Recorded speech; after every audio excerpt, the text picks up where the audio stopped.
Last time on the Skip and Josh podcast. Did you watch any of the royal wedding? 0. Did you? I did. Oh my goodness. I don't know if I could do a show with you anymore. I didn't wake up at 5:30. I If you recorded had woken it. up early to watch that, I would not talk to you ever again. I recorded it starting at 5:30. I woke up my normal time, and then when my wife woke up, we watched whatever we could. Fast forwarding a lot of the boring parts, but What do you mean a lot of the boring parts? The entire thing is boring. It's just a wedding. You're listening to the Skip and Josh podcast with Skip Sherman and Josh Obadia.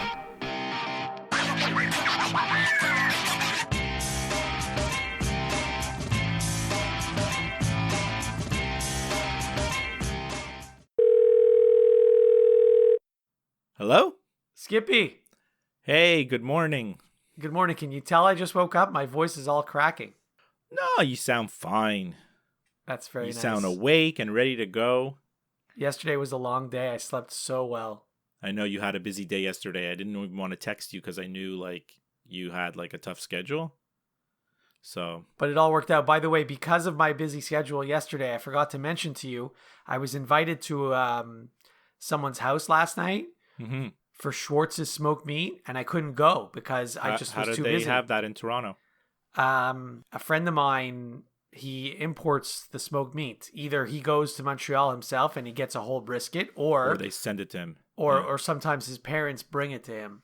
I know Lester's Deli in Montreal, sort of a competitor of Schwartz's.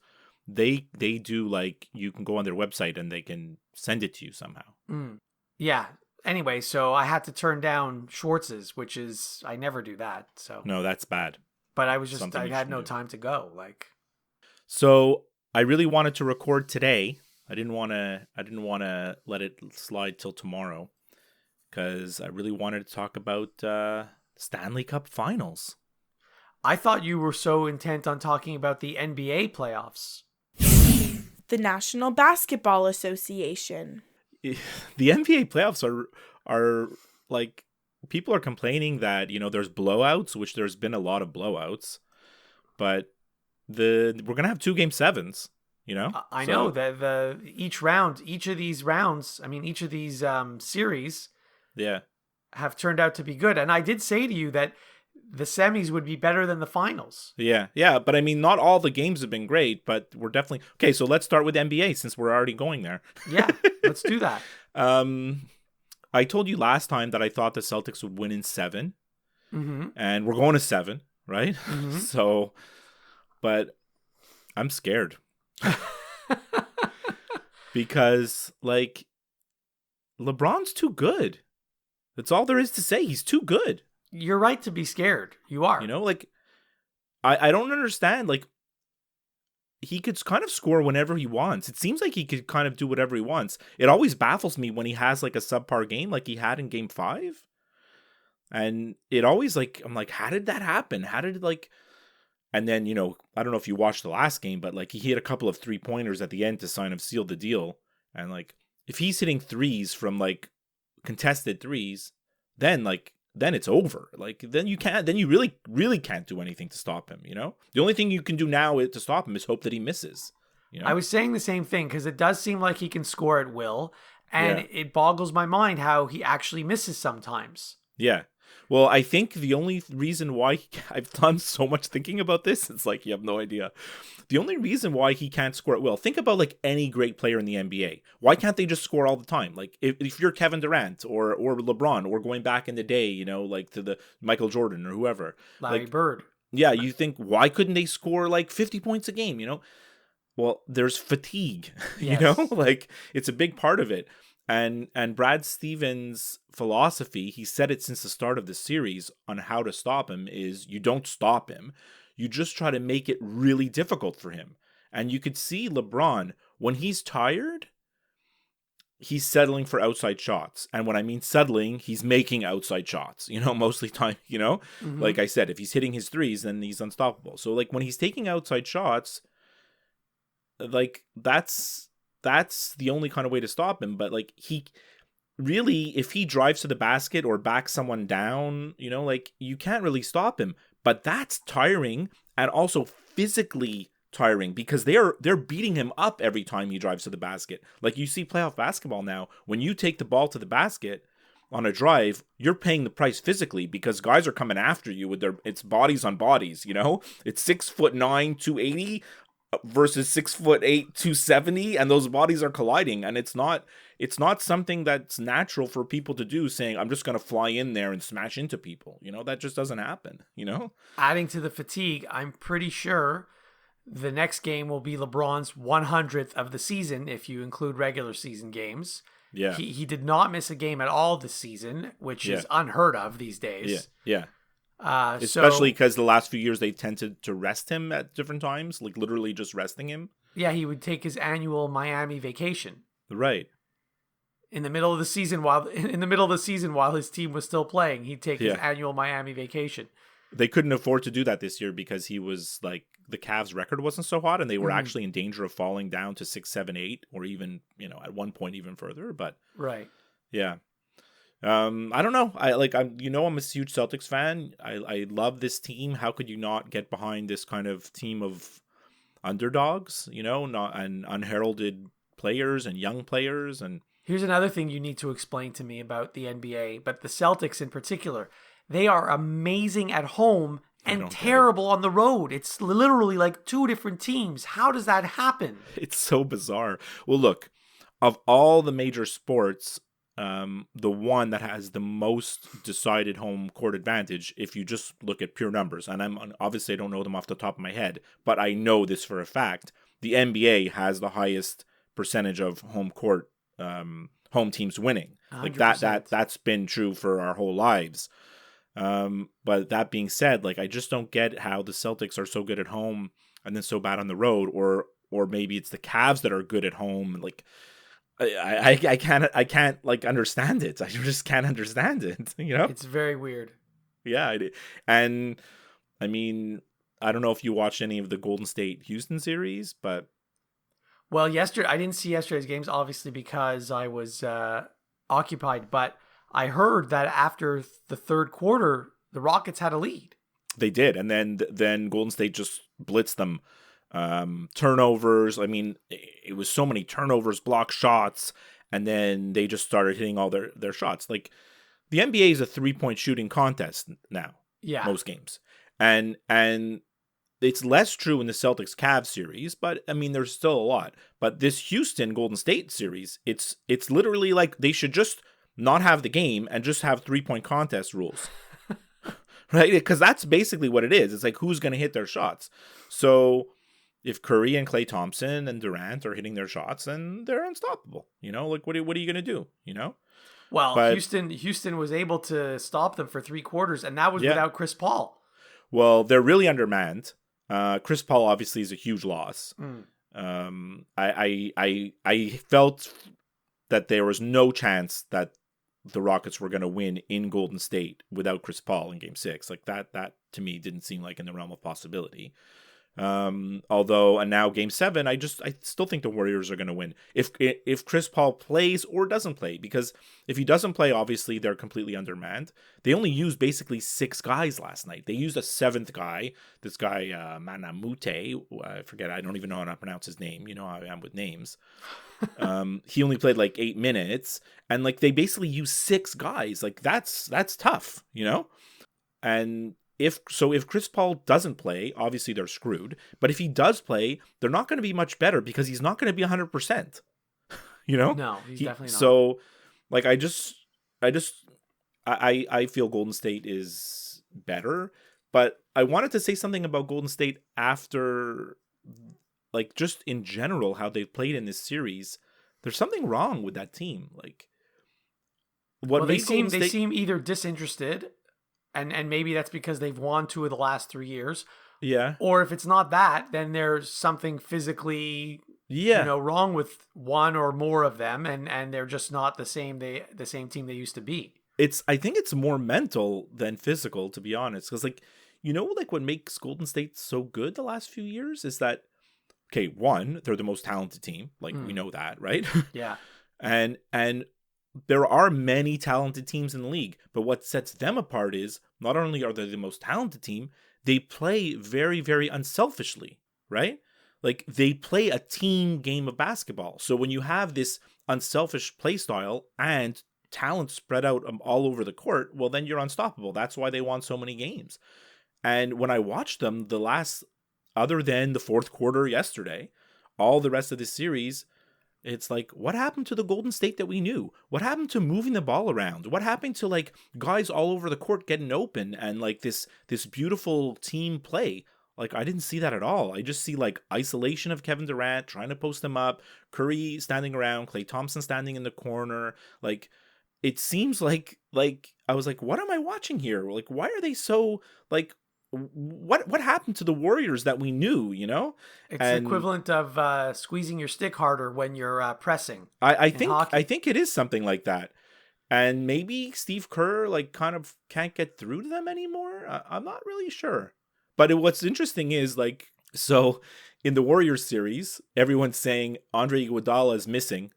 So that's the big reason why the Golden State Warriors are no good now. Like, that's why they're having trouble. Their now, fifth if best that's player. true, yeah, if that's true, they've got problems, right? Because like Andre Iguodala, like he's like what, the sixth best player on their team? Yeah. Like, I know he's important, but like Curry, Durant, Klay Thompson, Draymond Green, you still should be able to win without Andre Iguodala. And then at the same time, when LeBron wins and plays amazing, everyone's like, LeBron can do it all. And then when they lose, he's like, LeBron can't do it all by himself. So like, which one is it? Yeah, well, Cleveland really is a one-man team. They really are. And now really... Kevin Love's not playing next game, I heard. Yeah. I mean, that's a huge loss. Like, so, it doesn't matter who's playing or who's not playing. As long as LeBron's playing, like, they could win, right? Yeah, so, no, it's a toss up, that game. Yeah, so I am scared, and I can't wait to watch tonight, and hopefully the Celtics can pull it off. The home court advantage is huge, like you said, right? Is it a day game or a night game? No, night game. NBA doesn't do the day games in the playoffs. Not in this part of the. Not in this deep into the schedule. Okay. Actually, the games are late. Like, they're usually 8:30 starts. Yeah. Even when the games are on the East Coast. So they're really trying to get the prime time, you know? Yeah, they're going to the NFL model. They are. I mean, there must be some truth to that model, right? I mean, ratings talk, right? I mean... Yeah, because it's only 5 o'clock in California. Yeah. So. All right. I'm crossing one thing off my list. Okay, go to the next thing. NBA Game 7s, crossed. So do you want to go to the hockey? The National Hockey League. Is that still happening? It's still happening. Is the playoffs still going on? I was so jazzed and excited after the Capitals won that last game, right? And now we have this little break, right? Little break? Like, yeah, I know. When was the last game? And when's the next one? Yeah, well, the last game was what day? I forget even, but the next game is tomorrow. The first game of the Stanley Cup Finals is tomorrow. Oh, okay, so they're finally playing. Yeah. It's exciting. It's exciting for Vegas. It is, but like, I don't understand why they haven't already had a couple of games. Yeah, well, look, the schedule's bizarre. Like I said this to you a year ago. The weekend is made for sports. Sports are made for the weekend. Yeah. So the last game of the previous round was Wednesday, I think. Yeah, but do you think that they don't want to compete with the NBA as much? It doesn't matter. They're still going to compete with the NBA. No, anyway. But I mean, at least to start, because the NBA, yeah, I guess you're right. They're still going to compete with them no matter what. You can't get away from it. There should have been game 1 of the Stanley Cup Finals should have been this weekend, Friday or Saturday or Sunday, but there should have been this weekend. Yeah, it should have been Saturday. So, are you happy for the Capitals? I'm happy for Ovechkin because he hasn't never reached this point in his career, so I am happy for him. Mm-hmm. I don't think the Capitals are going to win, so you don't think the Capitals are going to win? No chance. No chance. No chance. I mean, look, you know how I said at the beginning of the playoffs that Nashville was a team of destiny and they were on a mission? Yeah. Well, I was wrong, but it turns out that team is Vegas. Mm-hmm. Like, Vegas just made up their mind that they're just going to go steamroll everyone through the playoffs and win the cup. I don't think they made up their mind. I think they're just going out, they're playing game by game and having fun, and the results are coming, right? The results are there. So I can't see how they're going to lose to anybody. Yeah, I feel I feel like Vegas has no pressure, and Zero. all their opponents, no matter who it is, has all the pressure every single time. That's true, but also, they've already beaten Winnipeg, they've already beaten LA, they've already beaten San Jose. Yeah. I think this potentially could be their least challenging opponent that they've faced so far. Well, I don't know. How good are LA and San Jose really? I mean, yeah. We're saying that, or I'm saying that because Vegas dispatched them, but yeah, maybe you're right. Yeah. So I don't think the Capitals have a chance. So it's unfortunate for Ovechkin because it's hard to get to this point, and he may never get to this point again. Yeah. And so, whatever. I'm still rooting for Vegas. You are? For sure. I'm rooting for the Cap. I'm not going to make a prediction. Like, I'm not going to say who's going to win like you just did, but like, I'm definitely rooting for the Caps. I mean, at this point, it's like, love to see Ovechkin win the cup. And like, you see how happy he was in Game 7? It was like pure joy, like, felt like sigh of relief, not a sigh of relief, but he was just so happy. It's like you forget that these guys are a professional athlete. Like, they're professional athletes making a lot of money, but they're playing a kid's game, Yeah, I mean, he did. You're absolutely right. That's the same impression that I got when I saw his reaction. And good for him. I'm very happy for him. I don't think anybody can beat Vegas. I mean, when you look at like the goaltending, which obviously is so important, the edge definitely is going to Fleury. Although, I mean, Holtby just pitched 2 shutouts in a row, so he did, but he's up and down, and maybe he's up now, and I don't know. Like, Fleury has just been so spectacular, right? He has. It's remarkable. At age 30 something, he decides to have his best playoff year. Yeah. That's another thing. You know how the Capitals could never beat the Penguins, and they finally did? Yeah. But the Capitals were never able to beat Fleury. So they still have another demon to exercise. Yeah, that's right. That's right. That's true. I mean, one thing that's kind of underrated about the Capitals is because we look at them from the outside looking in, you're like, oh, they're a big high scoring team, right? Ovechkin, Backstrom, Oshie, like they've got a lot of offense, right? Kuznetsov. But one thing about them that in this playoffs is they're so physical. It's a big team, right? Yeah, but I mean, the physicality of every team ramps up in the playoffs. Yeah, no, that's true. But I'm talking about the sheer size. They're big bodies, Another thing I don't like about the Capitals, I can't stand Tom Wilson. Well, he's a jerk, but I mean, a lot of teams have a Tom Wilson, Yeah, not as bad as him. Unfortunately for the league, there's still a place on every team for guys like this, right? The old boy mentality of, go out there and finish your checks and that type of stuff, right? Yeah. I wanted to ask you a question. There's something that when it happened, I was like, I gotta ask Josh about this next time. Mm-hmm. Are you like pro or against lifting or touching the conference championship trophy before the Stanley Cup finals? Like, what's your stance on this? I had this conversation with someone a few days ago when I was watching the Capitals touch that trophy. Yeah. Well, not only did they touch the trophy, he picked it up, he carried it around. He's like... You know what? For a team that's never been there, like both the Capitals and Vegas, 100% go ahead and pick it up and enjoy it because A, you've never been there before, and B, you might never get there again. Right. So, and since both of them touched it, if it's bad luck, as they say, the bad luck has canceled each other out. Exactly. So, I mean, I'm not surprised really that he did that because, like, as you said a few minutes ago, he was so happy, relieved to finally win that round. Yeah. And he wanted to enjoy it and soak it in, and so good for him. I agree with you. Not about the bad luck canceling each other out. That's a bit crazy. But but I do agree with you that, like, what have they been working for?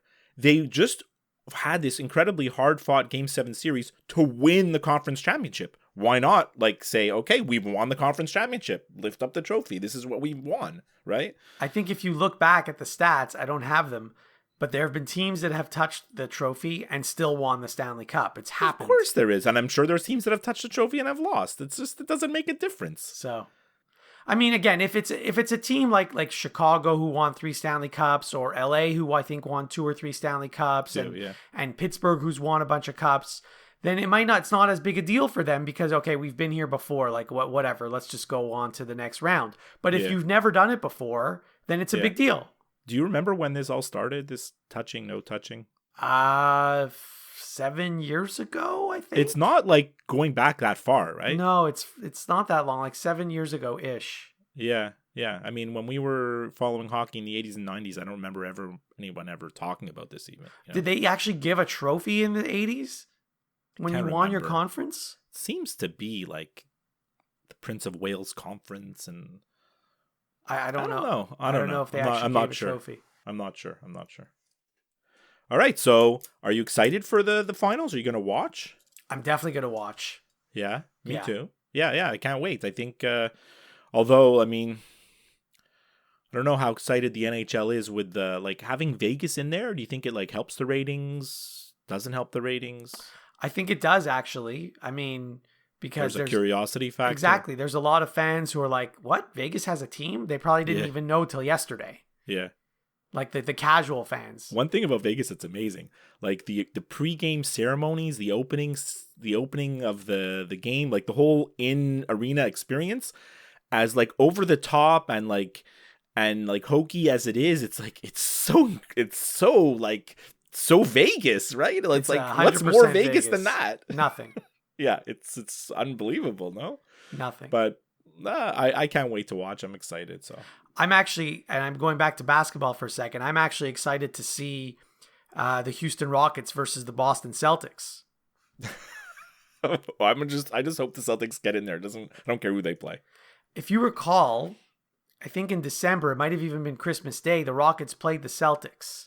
Oh, I don't remember. And all these basketball experts were saying how amazing a game it was, and they were hoping that it was a preview to the finals. Yeah. And now here we are. Both teams are 1 game away from making that happen. Both teams have the Game 7 on their home court. I'm tired of seeing Golden State and Cleveland in the finals. It is a bit tiring. It's every year, right? The National Football League. Now, I don't know if you want to talk about this or not. Okay. I mean, obviously, it's the biggest topic of the whole week. But I don't know how political you want to get or not political you want to get. So if you don't want to talk about this, we just won't talk about it. What do you think about this rule of 15-yard penalty for kneeling during the anthem? We have to talk about this. In fact, this should have been the first topic we talked about because this led to the most likes we've ever had on Twitter from our Twitter account. I had some kind of crazy 24 hours on Twitter this week because of this topic.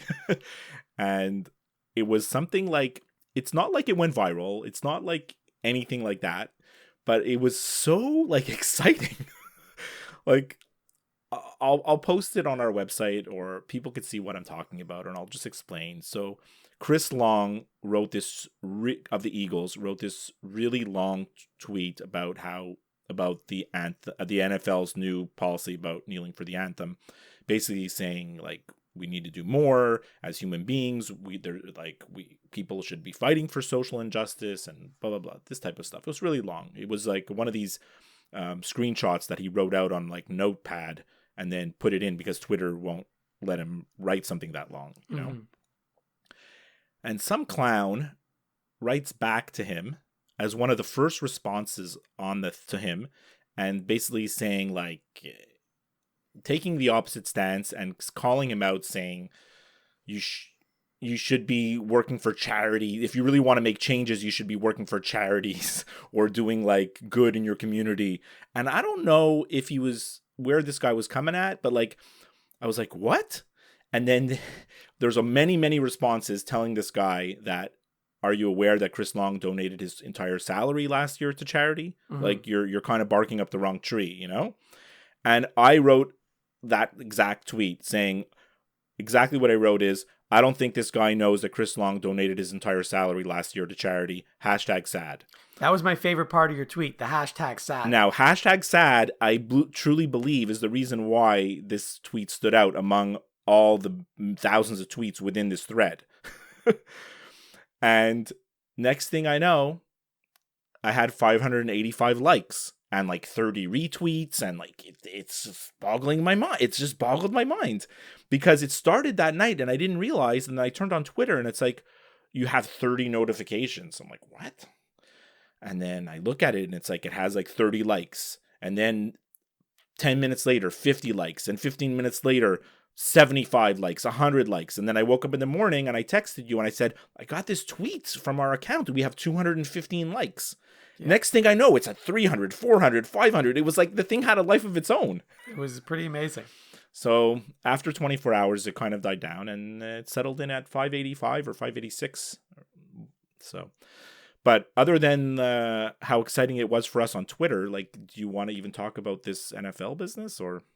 Yeah, I mean, listen, they were sort of asking for trouble by implementing a rule without consulting the players. That's exactly what I was thinking. No one's talking about this. People are saying like, well, in the NBA, the players are allowed not to stand for the anthem. I'm like, that's in the CBA. They negotiated this, right? I think they negotiated that they will stand in the NBA. They will stand, yeah. But like, they will stand, but like, the thing is, the NBA is very in tune with the players, right? And if the players want to make a statement about social justice or whatever they want, the NBA is going to allow them that freedom, you know? So it was kind of like a tit for tat type of situation. Yeah, exactly. You know? But like in this case, the NFL, they just kind of, well, this is the new rule. And like, as far as I knew, something like this kind of needs to go through the Players Association, or it needs to lead some kind of what they call like a roll call, like of the not every single player voting on it, but like the player reps of each team, you know. Well, like... it's not in the CBA in the NFL. Okay. So the NFL is allowed to do this. Like okay. I mean, according to the rules of the CBA, they are allowed to do something like this. Yeah, so they haven't broken. They haven't broken any rules. Yeah. But if you want the players to actually be legitimate partners, if you say that they are, right, then you would think you would ask them for their opinion. I mean, I watched so many. Go ahead. Sorry. Well, it's a little more difficult in the NFL because there's a lot more players in the NFL than there are in the NBA. This is true. So to get everyone to agree on anything, whatever the thing is, yeah, it's the more people there are, the harder it is to get everyone to agree to it. Yeah. So I don't know what the actual solution is. The NBA, yes, they have collectively bargained that the players will stand for the anthem. But as you said, they do other things. They still protest, and they do it in other ways by wearing T-shirts during the warm-ups or whatever it may be. But the NBA players feel that the league is behind them. Right. The NFL players feel like the league is against them. And it seems that way, absolutely. Because I mean, look at the owners of every NFL team. Most of them are male. Most of them are white. Right? Same could be said in any league, but yes. Yeah. So yeah, it does seem like the league is not with the players. But the problem I have with the NFL is that they're just so stupid. Like, agree or disagree about this ruling. I'm taking the rule aside and just saying the rule is what it is. The NFL is just so stupid because it's like they're so clueless. Like, they're just so clueless.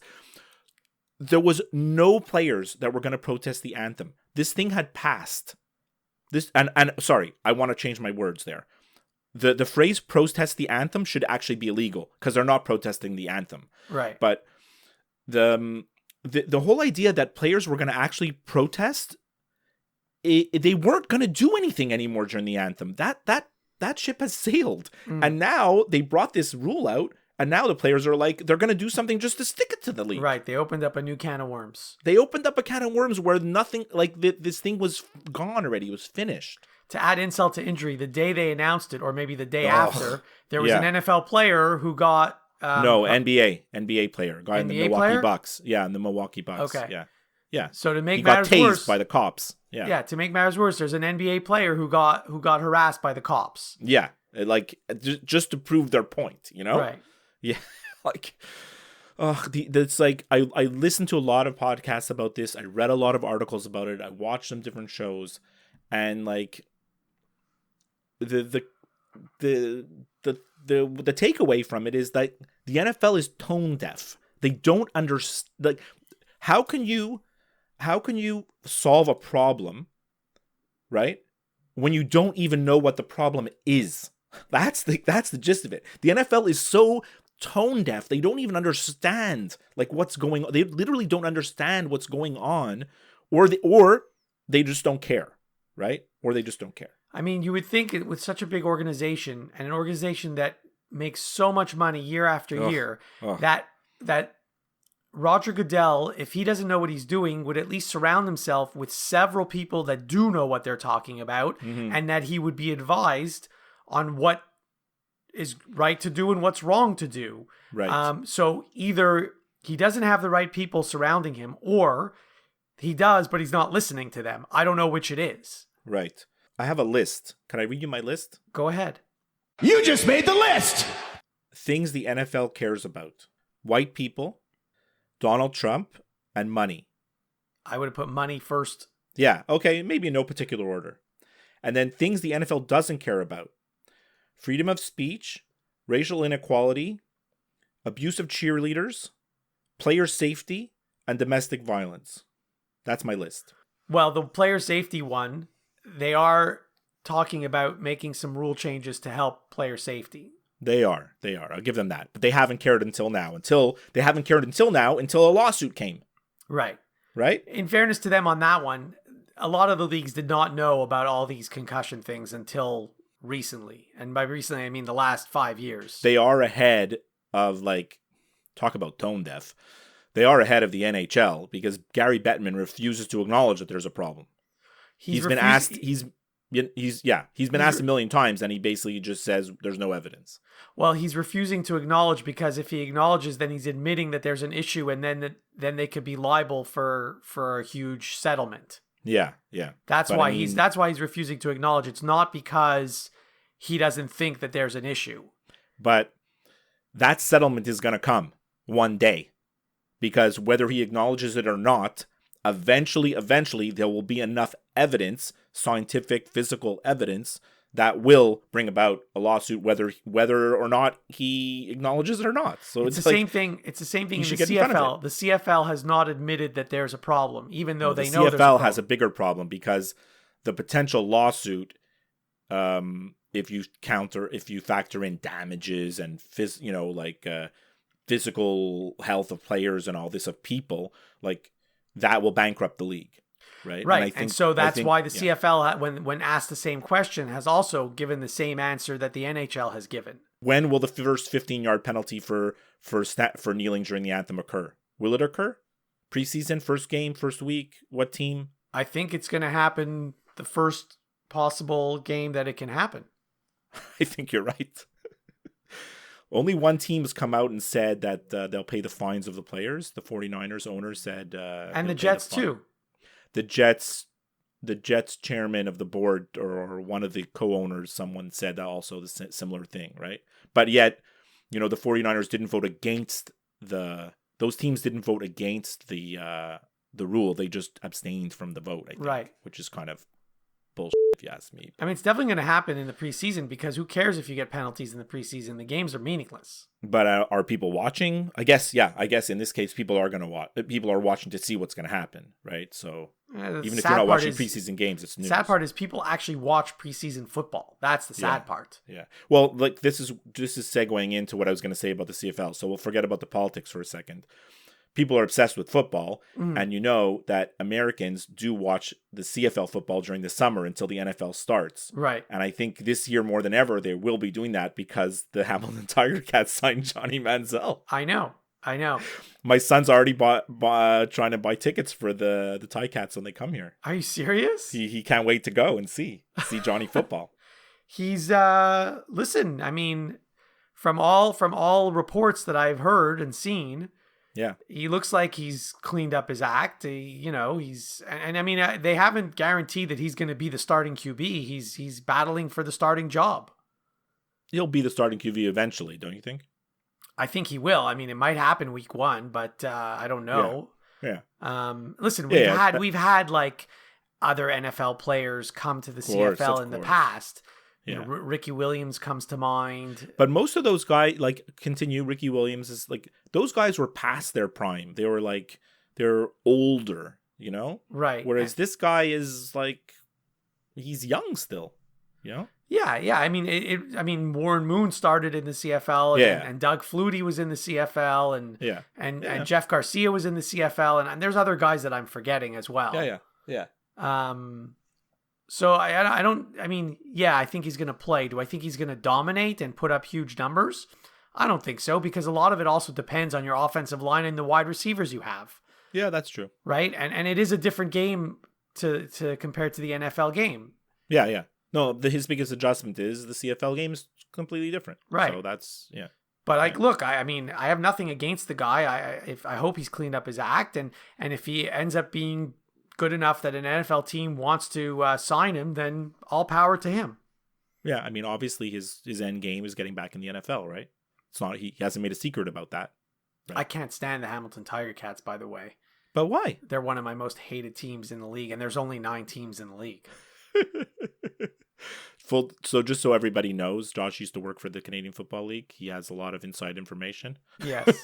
So and the front office staff and whatever of that team is. So you didn't have a good experience with the Ticats? No, not at all.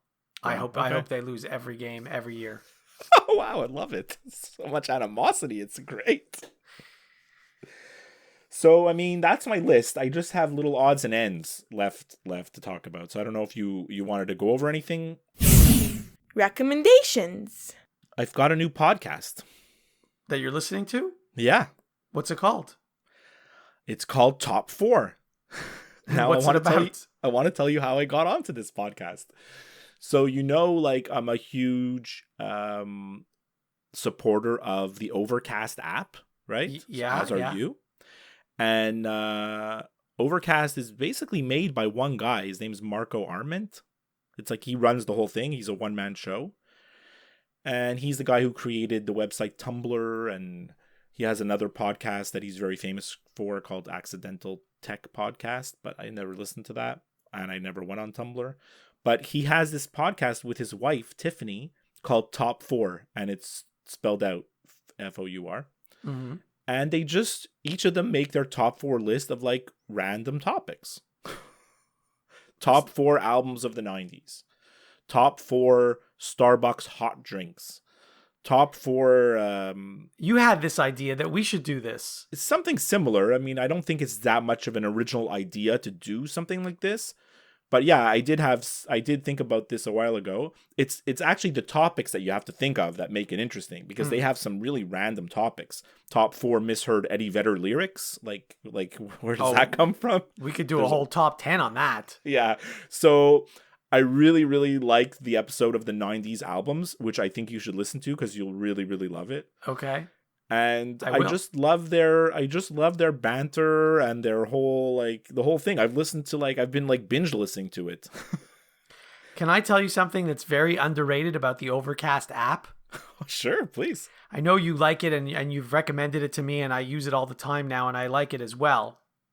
And there are a lot of things about it that are good, and it's very simple and it works really well.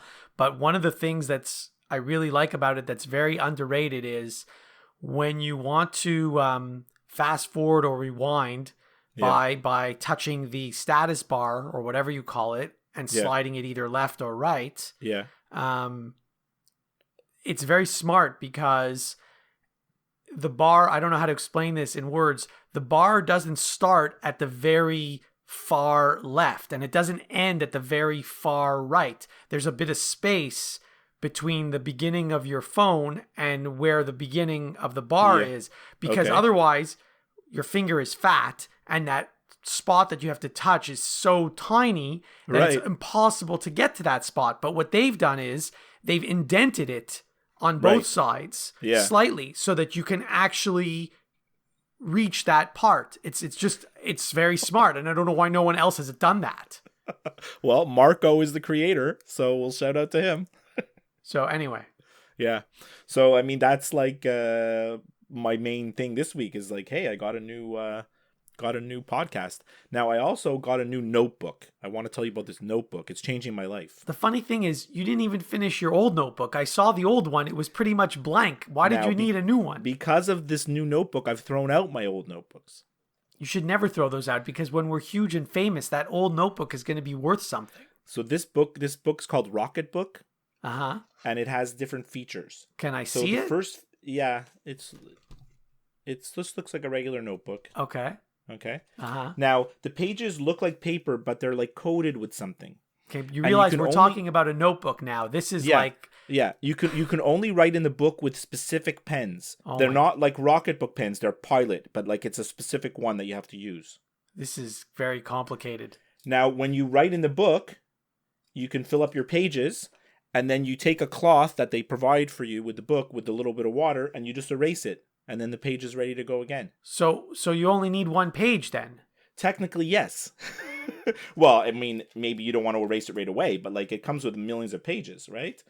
So you could erase your pages and then just start over. And like it sounds silly because there's like a lot of like markers that erase, but when you write, it really feels like a pen. It doesn't feel like a marker. Mm-hmm. Now, the other thing that makes this book good is on the bottom of the page, on the bottom of every page, there's like 7 icons, little icons. I'll show you the list of icons. They're just these little... yeah, okay. Now, if I tick off on the bottom of the page that I want to use the Apple icon or the bell or the clover, I tick it off. Mm-hmm. You go on the Rocketbook app and you take a little picture of that page, and it's you pre-program the app. So like I pre-program the app saying anything that I tick off with the bell goes straight to Dropbox. So when I scan it using the app, it goes right in my Dropbox as long as I tick off the right little icon on the bottom of the page. But what goes into the Dropbox? An image of your notes, and then you could erase them. I see. Yeah. Interesting. Anyways, I know it's weird. I'm very excited about a notebook. This is too high tech for me. Well, because this is the thing. I used to have one notebook for work and one notebook for podcasting. Mm-hmm. And now I've thrown out those notebooks and I only have one. Okay. Well, now you're never going to throw this one out because it never expires. I think the listeners are getting a little bit of insight into my warped brain. I think the listeners all turned off the episode 7 seconds ago. You're right. That's all I've got. That's all I've got for you. All right. Other than, did you see that home run that Shohei Ohtani hit in batting practice at the Rogers Center? No. I'll send you a link to it. It's unbelievable. It's the deepest ball I think I've ever seen hit anywhere. Really? Yeah, it's unbelievable. I know it was only batting practice, but you can't believe how far he hit this ball. What about Willie Stargell or Darryl Strawberry at Olympic Stadium? Well, Willie Stargell, I was too young to actually know it. I just know where the ball landed because there was a yellow seat there. Right. The Darryl Strawberry, that's a good one because that was no opening one actually day, wasn't knows it? how far it would have went. Wasn't it opening day? It was the second game of the season, I think. Okay. Or maybe it was opening day. I know it was off of Randy St. Clair. Okay. Well, that would But no one knows how actually far that ball could have went because it was so high that it hit the ring on the top of the stadium, right? I think you're right. So like no one knows how far it would have went. But anyways, you got to see this Ohtani BP homer. It's pretty extreme. Okay. That's all I got. I don't even want to go through my list. That's it. We're done. Yeah, I mean, I can talk about these things next time, so it's okay, because really they're not related to anything that happened this week. Okay, so let's save it for next time. I'll tell you one thing. We'll talk about one thing on my list. Mm-hmm. Nothing to do with sports. Good. So you know your new ABC pants that you got at Lululemon that you really like? I love them. So I have some news for you that you might be interested in. Okay. Old Navy has a pair of pants that are similar to the Lululemon pants. What are they called? They're not called anything. Oh, okay. But they're very similar, and they're only $50. Yeah, well, anything's cheaper than Lululemon. Of course. So, and if you go to Old Navy on one of those days where they have these crazy sales, then it might even be less than $50. Did you buy them? I bought one pair. And how do they compare to the Lululemon? They're not as good, but they're good. They're not as good, but they're good. Okay, I got you. I mean, they're good. They look good. They feel good. Everything's fine. You can tell that the material is a little bit thinner, so that might be a good thing when it's hot outside, like now. Yeah. And so I don't know if, because the material is thinner, if they're going to last as long. Right. You know, because wear and tear, whatever. But I would recommend them. The thing about the Lululemon pants is that it's like psychological. You know how much you paid for them, so it's like in your mind, it's like, wow, these are great. Yes, that's true. That's true. I think that's part of the like allure. consumer brainwashing that goes on all the time with every product. Yeah. Show close. All right, I think we're done. That's all I got. Okay, but remember, before we sign off, if you want to make sure you never miss an episode of the Skip and Josh podcast, subscribe on Apple Podcasts, Stitcher, or Google Play, or the podcast app of your choice. You just heard us talk about Overcast for about 10 minutes. If you listen via Apple Podcasts, make sure you leave us a review. You can get to us by email, skipandjoshshow@gmail.com, Twitter @skipandjosh. We're famous now on Twitter. Or by liking and following our Facebook page. And skipandjosh.com has all the links to everything. By the way, Derek texted me this week saying that story about the urine was true. He texted me as well. Maybe he said it at the same time. Maybe. I think he wasn't happy that you were doubting him. I mean, it sounded like a Seinfeld episode. That's why. Because wasn't there an episode where George wins this trip and then he gives it to Kramer, and Kramer goes and he steps on something at the beach and hurts his foot? I'm not making this up. I know you're not. So then that's where George says, "Oh yeah, you got to worry about the jellyfish." Okay. So that's why I thought it was made up, but I stand corrected. All right, great talking to you. Enjoy the Game 7 tonight and the Stanley Cup Finals tomorrow. Likewise. All right, bye. Bye. I would like to thank you for the greatest 4 days I ever spent in my life. They were shooting the Sports Illustrated swimsuit issue right in the hotel pool. Whoa! Not only that, the hotel, they opened up this area on the beach for nude bathing, and all of the Sports Illustrated models went down there. Wow! I am on the next blanket from Elle Macpherson. Oh! Who played backgammon nude. Oh, she's a sweet kid. Nude backgammon with swimsuit models! Oh, you know what? The second day I was there, I stepped on a jellyfish. Now, it kind of stung my foot. That's probably what Rula was trying to warn you about. Yeah, you gotta watch for the jellyfish. Yeah? The Skip and Josh podcast is over now. Don't worry, there'll be another episode soon.